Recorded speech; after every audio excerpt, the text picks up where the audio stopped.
Ya, alhamdulillah teman-teman kita berpindah tempat ya karena tadi Ya. di dalam karya ya itu apa ada acara penutupan. Ya. Takutnya nanti nggak kedengar sama teman-teman, jadi kalah suaranya sama sound system yang di dalam, makanya Ya, kita pindah ke taman. Tapi alhamdulillah nih Bang Rionya, aduh luar biasa, sangat santun dan juga support juga gitu yang ngebantu saya untuk membuat konten sama beliau. Alhamdulillah, mudah-mudahan beliau sehat selalu, berkah selalu, Amin, murah amin, rezeki. alhamdulillah. Meneruskan pembicaraan yang tadi di dalam, karena tadi terpotong sama ada sedikit musik, takutnya nanti kena copyright, makanya Ya. kita pindah ke taman gitu, ngobrol-ngobrol santai lah sama Bang Rio nih. Ya. Bang Rio, tadi kita udah sampai mana nih? Takutnya ada yang kelewat. Oh, tadi Pasti di Gorontalo tadi ya? Di Ya. Gorontalo cerita waktu apa tuh tadi tuh? awal kerja di Gorontalo udah mau pindah ke Jakarta. Oh iya, nah itu gimana tuh ceritanya? Jadi pas dari Gorontalo itu saya buka-buka internet kan. Pertandingan di luar Jawa itu adanya tanggal berapa gitu. Terus saya cek, kalau nggak salah itu bulan Februari tanggal 14 dia ada di Butterfly Open di Bandung. Oh di Bandung, Ya, di Bandung. Saya telepon om saya, namanya itu Om Arman ya. Om, ini saya lihat di internet ada Butterfly Open divisi 4, apakah saya bisa main kalau divisi 4? Apakah waktu itu kalau nggak salah itu di lokasinya di Kopo di Pelangi itu? Iya, Gor Pelangi, Gor iya Pelangi, bener. iya, bener. Saya waktu itu kalau nggak salah pernah lihat beliau, cuman saya itu masih ecek-ecek lah. Ibarat kata mah orang baru kenal pingpong gitu. Benar. Dan saya pernah sempat lihat beliau ya di Pelangi. Iya, ya, Ya, betul Gor ya di Pelangi Pelangi, itu iya. pertama, iya. Nah, itu di situ gimana itu waktu kemarin di waktu itu yang pertama atau yang keberapa sih? Itu pertama saya pertama dari Gorontalo, kali saya langsung ke Gor Pelangi. di Gor Pelangi itu ya istilahnya ke Bandung itu pertama kalinya di Pelangi. Untuk kategori divisi apa waktu itu? Divisi 4 sama divisi 5 kan ada. Divisi 5 ada divisi 4, cuman dipisah, divisi 4 sendiri, divisi 5-nya sendiri. Masih ingat nggak kira-kira tahun berapa itu? 2011. 2011 bulan Februari. Itu tanggal 14. udah masuk timnas belum? Belum dong. Oh, belum. Mainnya di divisi. Oh iya benar, belum. Iya, aduh. Iya, terus lanjut. Ya, pada saat itu Om Arman saya telepon, Om, ini saya bisa nggak ikut pertandingan yang di Bandung? Kata Om Arman, kamu latihan nggak? Ini divisi 4 sini ini dia ibaratnya itu kelas nasional nomor 2-nya, jadi divisi 1 lah. Jadi habis nasional, di sini kan nggak ada divisi 1, 2, 3, habis nasional langsung divisi 4. Saya bilang kalau insya Allah sih Om, saya di sini latihannya benar. Jadi kalau untuk bisa saya ikut, mungkin batu loncatan pertama saya kali, soalnya saya udah mau ibaratnya mau hijrah lah, ibaratnya ke Jakarta, ke Pulau Jawa. Didaftarin lah sama Om Arman pakai nama kalau nggak salah itu Bang Jabar yang pakai saya. Oh, Jadi, ikut dari Bang Jabar. Ya. Gor Pelangi, nah ikut. Nah kebetulan di pertandingan itu pas datang 2 divisi, di divisi 5 saya malah kalah Sama masih ingat nggak?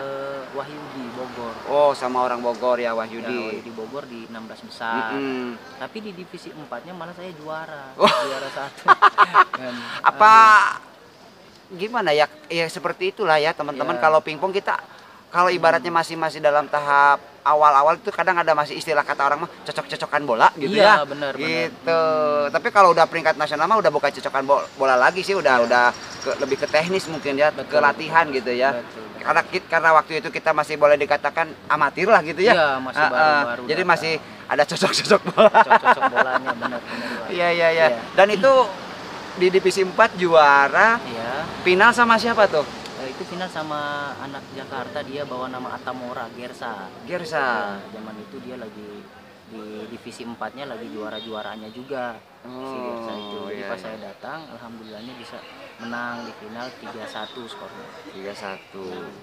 Biasa. Terus setelah dari itu setelah dari situ kan sudah nggak bisa lagi, kalau udah juara 1 di Bandung divisi 4 harus masuk umum. Nah itu pusing tuh, harus gimana ini kalau udah nggak bisa masuk divisi 4 kan. Iya. Main umum kalah, akhirnya udahlah saya latihan aja dulu. Kebetulan ada klub namanya dulu sekarang Stony ya. Karena Stony dulu itu masih Silo, masih XIP, Silo Indah Pertama ya. Oh, sebelum Stony itu namanya itu Silo. Nah saya bergabung situ, kebetulan ada mantan pemain nasional almarhum Om Tony Marindi. Beliau ngelatih, dengan sabar saya bilang udah saya mau latihan dulu, saya belum mau tanding, mau perbaiki pukulan. Gimana baiknya pukulan untuk bersaing di nasional. Kalau pukulan saya masih ibaratnya begini ya bakalan kalah terus. Beliau latih bola banyak, fisik semuanya disiplin juga, beliau kan sangat disiplin kalau ngelatih atlet. Saya juga senang kalau didisiplinkan Pak. Betul. Jadi udah di latihan itu pada saat mau ke nasionalnya ya, pada saat mau ke nasionalnya itu di 2013 kebetulan kan main PON di Riau, saya masuk di 16 besar. 16 besar itu ada seleksi untuk kejuaraan dunia ke Paris di 2013. Alhamdulillahnya kepilih 16 orang yang di single ikut seleksi nasional. Nah disitunya saya peringkat 2 alhamdulillahnya Pak. Peringkat 2-nya nomor 1, 2, 3, 4 itu berangkat ke Paris. Saya dapat peringkat nomor 2. Luar biasa. Itu dulu tuh rekomendasinya, kalau boleh tahu rekomendasi untuk menjadi timnas itu sama siapa dulu? Yang merekomendasikan udah gabung aja Rio misalkan. Siapa tuh? Karena hasil dari PON itu masuk 16 besar. Dulu PON ikut dari mana? Dari Sulawesi Utara. Sulawesi Utara. Sulawesi Utara. Jadi direkrut 16 besar, dipanggil seleksi yang di kejuaraan dunia untuk ke Paris ya. Untuk ke Paris kejuaraan dunia yang masuk 4 besar berangkat. Dan itu tuh yang waktu di Paris itu adalah kejuaraan internasional pertama kali Rio berangkat ke sana. Berangkat pertama ke Paris. Luar biasa. Itu siapa aja dari Indonesia yang ikut? Indonesia yang ikut saya, Kak Ion Mardiono sama Ahmad Dahlan bertiga. Ahmad Dahlan ya bertiga. Gimana pengalaman di sana di Paris? Ya pertama ya kaget. Pertama wah ini kok mainnya ibaratnya musuhnya luar negeri semua kan. Terus tinggi ya. Tinggi, saya lawannya dari Finlandia, saya cuma sampai di Jadi kalau orang tinggi itu kalau pas ngambil posisi di meja itu udah kayak mau ke ini aja ya. Iya, jadi kata orang Sunda mah karungkup gitu. Kalau bahasa Indonesianya apa itu karungkup tuh? Jadi udah kayak keterkam aja gitu kan. Iya, tapi meja tuh. Tapi karena memang tujuannya saya memang mau ibaratnya mau berjuang ya. Udah kalah 3-0 Pak awal-awal tuh sama Finlandia itu. Udah kalah 3-0. Jadi 4. Cari 4. Kalau 3-0 saya kejar 3-1, 3-2, 3-1 menang 4-3. Itu yang dirasakan awal. Gimana itu? Wah senang banget awal bertanding langsung menang kan Pak kejuaraan dunia. Siapa yang nggak senang ibaratnya Pak? Iya benar luar biasa. Itu tertinggal 3-0 ya masih 3-0. Bisa ngejar. Biasanya kalau udah tertinggal 3-0 kan kita udah ngedon ya. Mungkin ini udah bukan lawan. Oh gitu. Musuhnya kan lihat wah ini udah kalah 3-0. Dia main-main kan, gitu. Iya padahal saya mau kalah berapapun saya nggak ada ibaratnya kalah 3-0 mau berapa tetap fokus aja main yang terbaik ya. Kalau kalah 4-0 salaman ya latihan lagi ya. Tapi mungkin dia 3-0 dia udah merasa udah menang mungkin gitu Pak. Ngejar pas di 3 sama dia udah goyang. Saya main tambah semangat fokus lagi bisa alhamdulillah menang 4-3 awal-awal. Nah setelah dari Paris kemana lagi tuh? Setelah dari Paris udah mulai masuk nama di nasional udah mulai enak. Jadi orang udah ketemu kita tuh udah mulai ibaratnya ada sidit-siditan, jadi udah nggak langsung ketemu yang bagus dulu kan. Jadi kita udah mulai saya masuk 16 besar, 8 besar, semifinal, udah mulai masuk di 4 besar terus di Indonesia. Situ. Jadi kalau ibaratnya orang tuh kalau kata almarhum tuh kalau kita udah tembus aja di nasional, tapi tembusnya dengan berjuang ya, bukan karena dipilih. Jadi kita seleksi, tembus, ya itu ibaratnya susah, turunnya susah. Jadi itu udah bertengger di atas. Oke, ya.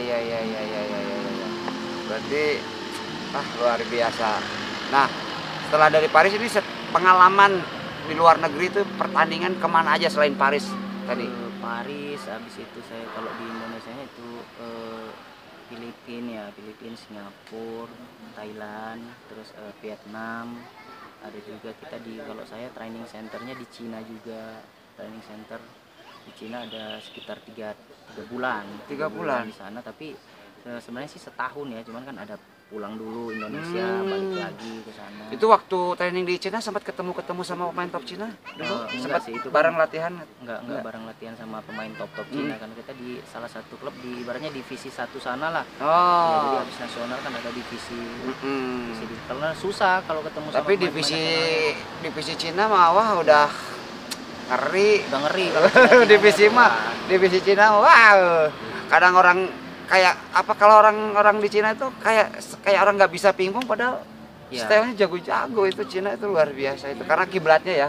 Iya. Kiblatnya pingpong itu ada di Cina ya. Tapi kita bisa dapat ibaratnya bisa ilmunya itu disiplinnya mereka gimana, cara hidupnya mereka gimana. Setiap habis pertandingan atau habis latihan mereka ngobrolnya apa, tanya-tanya kan. Oh, memang fokusnya memang udah pingpong, Pak. Oh, Kalau memang mau iya, jadi iya, juara iya. udah nggak usah fokus yang lain, pingpong satu aja. Satu ya benar. Istiqomah gitu ya. Istiqomah, Pak. Istiqomah untuk sampai benar-benar bisa gitu. Ada mungkin sedikit pesan atau apalah buat teman-teman yang istilahnya ingin meniru seperti Bang Rio ini, tipsnya apa ini, pengalaman sampai bisa Ya. menjadi kualitasnya ini boleh dikatakan ya keren lah. Apa tuh kira-kira tipsnya tuh? Ya, jadi tipsnya untuk anak-anak yang baru mau belajar atau Mm-mm. yang mau apa, jadi jangan patah hati atau jangan beratnya harus ada punya motivasi lah, meskipun Mm-mm. kita nggak di klub yang bagus, kita juga bisa jadi pemain nasional. Jangan cuma ada di klub yang bagus udah patah hati. Jadi jalannya itu masing-masing. Jadi ada yang di klub bagus dia jadi pemain nasional, ada yang kayak di Tarkam kayak saya kan udah pindah klub ini jadi pemain nasional. Jadi ibaratnya dia butuh proses mana. Jadi yang penting kita tujuannya kita mau tujuannya juara nasional atau pemain nasional, harus dibedakan itu Pak. Kan kalau ada pemain nasional itu dia cuma pemain nasional. Pemain nasional ada banyak, juara 1, 2, 3, 4 itu pemain nasional. Tapi kalau juara itu cuma satu. Juara nasional. Jadi tujuan kita mau apa? Menjadi pemain nasional, pemain kampung, juara nasional, juara dunia, harus setinggi mungkin. Iya. Setinggi Betul. mungkin. Jadi cita-cita kita tuh harus setinggi mungkin. Masalah Ya. nanti hasilnya setelah kita sudah berusaha itu Urusan. usaha Tuhan lah ya. Jadi kita udah, yang penting kalau udah maksimal biasanya kita ada titik puas gitu. Ya. Pencapaian kepuasan itu insya Allah pasti ada. Jadi kalau misalkan kita cuman targetnya saya cuman juara divisi ya udah Kita juara divisi aja terus. gitu. Jadi ini untuk pengalaman nih selama bertanding di luar negeri, untung saya ingat barusan lawan yang paling susah itu waktu di mana tuh? Lawan paling susah Di luar negeri pernah ketemu sama siapa tuh? Saya lawan yang ini Pak, di kejuaraan dunia juga. Kejuaraan dunia juga itu di lawan Kroasia Pak. Kroasia? Iya, Kroasia. Jadi ibaratnya kitanya pukulan kita udah kayak dibaca semua. Kebetulan kan itu belum sempat ketemu Cina pada saat itu kan. Belum sempat ketemu Cina, ketemu Kroasia itu pukulannya udah niru-niru jalan. Kalau waktu itu kan saya masih main satu sisi Pak, chop, spin, belum ada rally gitu kan. Zaman itu dia udah punya rally, jadi bingung. Di Indonesianya belum ada rally kayak gini. Tiba-tiba lawan yang pemain Kroasia itu habis servis dia nggak ngecop lagi, dia langsung buka serangan. Makanya itu wah kok susah lawan yang begini. Iya.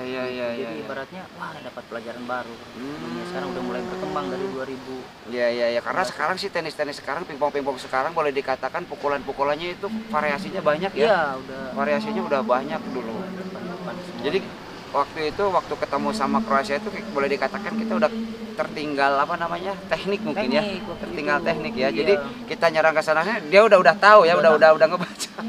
Zaman Itu Kroasia apalagi. iya. Kita servis aja dia kayaknya udah tahu ini bakal lari ke sini. Iya, benar, Gitu. benar. Dan juga kita harus insting juga harus dilatih berarti ya. Benar. Bang, ya. Iya, Itu cara melatih insting gimana itu selama bertanding? Kalau saya sih latih instingnya ya ibaratnya harus tahu kekuatan musuh ya. Kekuatan musuh itu apa, terus kelebihan kita, tahu diri kita dulu. Kita kelebihannya di mana ya. Kelebihannya di mana, kembangkan terus sampai 100%. Yang lain tuh ngikut. Jadi yang kelemahan kita yang ibaratnya backhandnya jelek, bloknya jelek itu ngikut. Tapi kalau kekuatan kita ada di serangan, kita 100%. Kalau bisa lebih daripada itu, latih terus. Karena menurut saya ya kalau kelebihan kita itu nggak mungkin akan hilang Pak. Jadi dimaksimalkan terus. Nah kelemahan itu kita latih pelan-pelan, ngikutin pelan-pelan sampai bisa nutupin, imbang lah sama kekuatan kita apa gitu Pak. Gimana lagi? Luar biasa. Aduh, jadi seperti itu teman-teman. Jadi untuk melatih insting itu seperti itu. Terus juga ini nih satu lagi mungkin yang sekarang lagi viral di YouTube. Ini beliau ini kemarin itu kan boleh dikatakan juara 1 di Singgih. Nah, Itu pengalaman kemarin, perjalanan dari awal penyisihan sampai juara itu gimana itu? Kemarin saya sempat nanya, tapi mohon maaf ya sebelumnya. Saya ketemu sama Acip kemarin ngobrol. Acip, kenapa kok nggak main? Itu iya, saya nggak tahu katanya. Kirain aku nggak bisa masuk, ternyata bisa gitu. Jadi nggak hanya Bang Rio aja, ternyata Acip juga sebetulnya bisa masuk, cuman karena dia mungkin ada salah apa namanya komunikasi atau informasi, jadi padahal bisa gitu. Padahal bisa katanya. Kemarin saya sempat ngobrol juga. Iya, padahal saya bisa, cuman karena informasi yang saya dapat kirain nggak bisa gitu. Oh ya, jadi ceritanya gini. Gimana Ceritanya pada saat habis liga itu ada Coach Kino ya. Iya, Coach Kinoy. Coach Kinoy dia bilang, yuk ada pertandingan ini di Singgi Cup, mau ikut apa enggak? Terus saya bilang, bukannya ini kelasnya divisi, ya kan gitu kan? Iya. Saya bisa. Dia bilang, oke bisa. Itu pemain nasionalnya itu ditaruh di 4+. Iya. Semua pemain nasional bisa ditaruh di 4+. Kalau keempat kita ngefur 2, kalau kelima ngefur 3. Ya saya sebar dong ke teman-teman, ini teman-teman kita bisa ikut nih untuk main di Singgi Cup, tapi kelasnya kita itu dimasukin ke yang nasional itu di 4+. Jadi namanya aja 4+, tapi di situ pemain nasional semua. Nah pada saat itu saya bilang, oke, saya daftar nama, tapi saya kan mau ke Bali. Coach, saya bilang, saya kan mau ke Bali, Om, saya bilang. Jadi kalau misalnya saya ada waktu nggak kecapean di Bali, ya saya ikut. Tapi tujuan utama saya mau ngantar atlet saya. Atlet saya yang dari Gorontalo, dia kan mau main di BNN. Dari BNN mau main di situ divisi 67. Jadi saya pasti datang ke Singgi Cup, daftar aja nama saya. Kalau saya masih ibaratnya masih ada tenaga dari Bali, ya saya ikut. Kalau saya udah kecapean, ya udah saya nggak ikut. Yang penting nama saya udah daftar. Tapi kalau untuk ibaratnya mau ngerusak bagan, nggak usah daftar aja saya, karena saya memang nggak maksimal untuk di situ, bukan target saya. Tapi kata Coach Kino itu, udah nggak apa-apa, saya daftar aja, kamu di Sidit 1. Ya udah, oke. Udah pas nyampe nya, saya merasa wah ini masih kuat nih tenaga, ya udah daftar lah. Oke, tapi namanya udah ada kan, daftaran, tapi mainnya belum terlalu, karena saya fokusnya memang untuk ngantar atlet, bukan saya untuk latihan. Jadi emang daftar di Singgi itu istilahnya lah refreshing kalau masih ada sisa, kalau masih ada sisa, terus itu sambil ngantar anak-anak juga gitu ya. Jadi nggak ngotot pingin apa namanya, pingin ikut enggak kan? Enggak, karena kan saya pikir ini Fur and Fur. Saya pikir kalau Fur and Fur kelasnya udah hampir mirip-mirip kita kan. Apalagi kita ngefur kan beban. Saya nggak bakalan juara lah, ibaratnya gitu, udah nothing tulus lah, main aja. Tiba-tiba main, menang. Loh, kok bisa menang? Akhirnya udah pada saat di 16 besar itu menang mau ke 8, kayaknya bisa ini udah 8 besar, sayang. Masalahnya kemarin saya lihat ya teman-teman, kemarin beliau ini di waktu di penyisihan aja udah lawannya udah boleh dikatakan udah berat, udah sama siapa, sama Habib. Terus kesananya ketemu lagi sama Kiki juga sempet rame juga poinnya, terus sama Aji Yuyun, terus sama siapa lagi yang agak berimbang gitu. Kiki. Semifinalnya saya sama Gali ya. Udah mau kalah 3-1 kalau nggak salah itu, saya nge-shoot itu. Cuman karena kita nggak ada beban sih ya mungkinnya awalnya ya. Jadi udah ya istilahnya mah menang ya syukur gitu ya. Kalah juga ini mah cuman apa, ngantar anak gitu. Ibaratnya memanfaatkannya kalau misalkan ada tenaga yang tadi dikatakan di awal gitu ya. Ternyata ada rezeki. Gitu. Luar biasa. Dan juga kemarin sih teman-teman juga ya di sana juga ada ya, Acip juga kemarin sebetulnya mah kalau dapat informasinya jelas pastinya bisa ikut. Ya dikarenakan cuman yang dapat informasi yang lengkapnya Bang Rio. Ya jadi beliau yang main, padahal teman-teman juga bisa kan tadi bisa, ya 4+ ya, nasional itu mainnya di 4+ gitu. Jadi bukan dari Rionya pribadi ingin tetap kekeh ngotot ikutan divisi ya, sebetulnya enggak juga ya. Memang aturannya di nasionalnya pada saat sindikat itu di 4+ nasional. Jadi semua pemain nasional bisa main, taruh di divisi 4+. Kalau di divisi 4 kita ngefur 2, di divisi 5 kita ngefur 3. Itu udah pas lah ibaratnya ngefurannya, tapi nggak biasa juga kan. Nggak biasa. Nah itu gimana nih pengalaman, kan jarang sekali lah ya ikutan pertandingan fur-furan deh emang. Iya, nggak pernah mau saya, Pak. Nah itu kemarin gimana itu? Ya pada saat mau Pas ngepur-ngepur gitu gimana tuh terus rasa? mau final saya tanya ke ini kan ke ada yang coach saya itu namanya Om Manto lah yang dari Ah, Gorontalo. iya, yang Tanya Om, coach ya. gimana Om? Saya tanya saya ngefur. Udah kamu main lepas aja. Kamu kan kalau kalah kamu ngefur nggak malu. Oh, Kayak gitu kan? iya, Jadi iya. saya, oh iya juga ya main. Anggap aja dia udah point leading duluan gitu Iya, ya. anggap aja kamu kan kalau kalah misalnya masuk YouTube atau orang-orang tanya kan kamu ngefur. Jadi kalaupun kamu nggak masalah kamu ngefur kok. Ya itu saya bilang, oh iya juga ya main aja. Heeh. Kalah ini nggak malu, kalah kan saya ngefur. Heeh, benar, Jadi benar. pas main itu ya udah lepas aja Heeh, mainnya. heeh.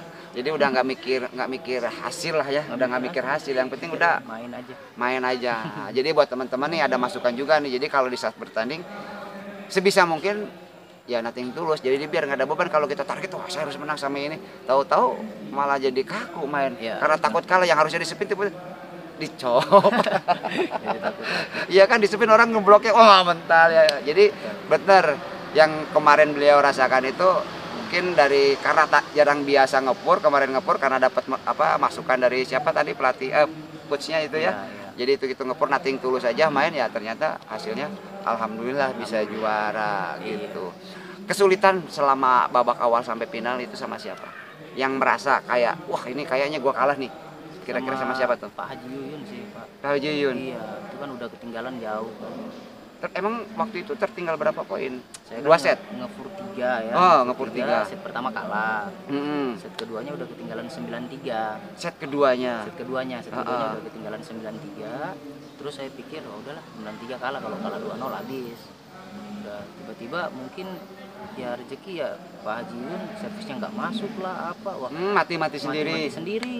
Akhirnya udah kekejar poin pas 1-1 itu saya udah mulai pede pasti 1-1, tapi kalau udah kalah 2-0 kayaknya berat. Ya, pas ketinggalan 9-3 itu bisa bangkit, disitulah beratnya awal dari mau bangkit di situ. Oh iya. Susah. Itu yang dirasakan sama Haji Jun gimana bolanya?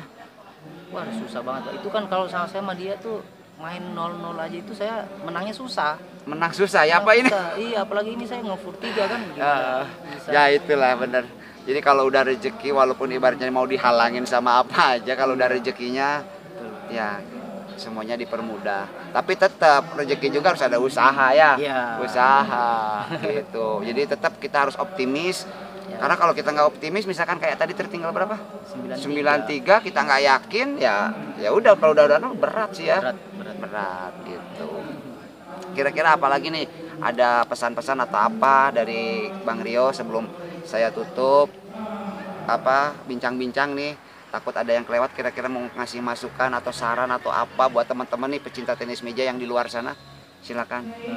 Kalau dari saya sih untuk memotivasi atlet-atlet yang masih muda-muda semangat terus untuk berlatih, jangan pantang menyerah. Jadi tiap hari itu pikir ibaratnya saya mau latihan apa, latihannya yang cerdas lah, bukan latihan keras tapi kurang cerdas. Kan kita harus tahu kelemahan kita apa, kelebihan kita apa, kita harus tahu semuanya, cara latihannya gimana, dan harus punya pelatih. Iya. Jadi bisa kontrol ini atletnya ini kekurangannya di mana, harus sama-sama. Harus ada mentor. Kalau kita latihan sendiri tanpa ada pelatih juga itu berat, karena lambat. Kita nggak pernah tahu kekurangan kita dan kelebihan kita, tapi kalau kita ada pendamping, istilahnya yang ngelatih atau yang mendampingi lah gitu ya. Oh kamu tuh kurangnya ini, kamu tuh tadi seperti itu, benar. Terus ada pendamping. Jadi kita lebih cepat lah ibaratnya, jangan nggak lagi belok sini, jalannya ini nggak lagi belok sini, langsung tahu kelemahannya ini. Tapi kalau kita nyari sendiri susah, kita nggak tahu tuh kelemahan kita apa ini, jadi kan lambat. Tapi kalau kita punya mentor, punya pelatih, dia bisa ngasih tahu kamu tuh tadi mainnya gini, jadi latihannya harus ini ya, kita sharing gitu. Jadi lebih cepat ibaratnya dapat. Betul. Kalau kata orang mah istilahnya kalau teman-teman nggak punya pelatih minimal sparring partner. Nah, kalau misalkan aduh kada saya gimana nggak punya pelatih ya cari sparring partner, masa nggak ada lah. Teman-teman kita latihan, ajak sparring, ajak kita konsultasi mungkin ya ini kira-kira nih kita nih saya tuh kurangnya apa gitu. Betul. Saling mengoreksi lah istilahnya gitu, saling mengoreksi. Terus apa lagi tipsnya yang lain? Udah cukup itu ya. Dan juga ini teman-teman kira-kira saya mau menanyakan ini mumpung belum ditutup, satu lagi selepas dari sini kan ini kemarin tuh dari tanggal berapa keluar dari Gorontalo, boleh katakan berpetualang dari 2011 ya. bukan Mana? ke daerah ke Bandung ini pertandingan mulai Oh, dari 3 sampai 5 liga Juni. ya, dari 3 liga sampai 5 Juni. 3 sampai 5 Juni Balik Jakarta. Jakarta. Latihan bentar ke Bali 17 sampai 22. Terus langsung Pajajaran. Singgi Cup. Terus langsung ke sini terus lagi.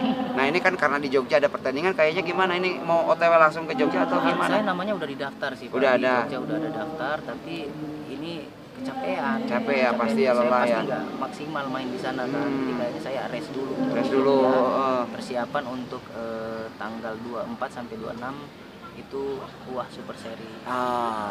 Jadi kegiatan beliau nanti selepas dari sini mungkin pulang dulu ke mana? Jakarta. Rehat dulu sebentar, habis itu tancap lagi untuk Super Series tanggal Super 24 Series sampai 26 Juli. Nah, dan yang diturunkan timnya masih itu masih yang kemarin itu ya, 4 orang itu, Abdul Hair, Rio, sama Safril. Mudah-mudahan bisa mendapatkan nomor kembali, bisa mendapatkan prestasi kembali, dan juga selalu sehat ya. Intinya mah kita olahraga mah harus selalu sehat gitu ya. Itu mudah-mudahan saya ada kesempatan, ada senggang waktu, saya bisa meliput lagi beliau, bisa menayangkan kembali ke teman-teman untuk tapi mudah-mudahan sih bisa ya, karena kemarin yang pertama saya tuh mau ngambil cuman nggak bisa dapat izin ya. Mudah-mudahan untuk yang kedua saya bisa. Mohon doanya aja teman-teman ya, kita bisa berbagi informasi seputar tenis meja dan juga video-video pertandingan dan juga ngobrol-ngobrol bareng-bareng atlet nasional. Saya ucapkan banyak-banyak terima kasih nih untuk Bang Rio. Mudah-mudahan sehat selalu, murah rezeki, panjang umur, sukses dari segala yang diinginkan buat beliau. Terima kasih Bang Rio.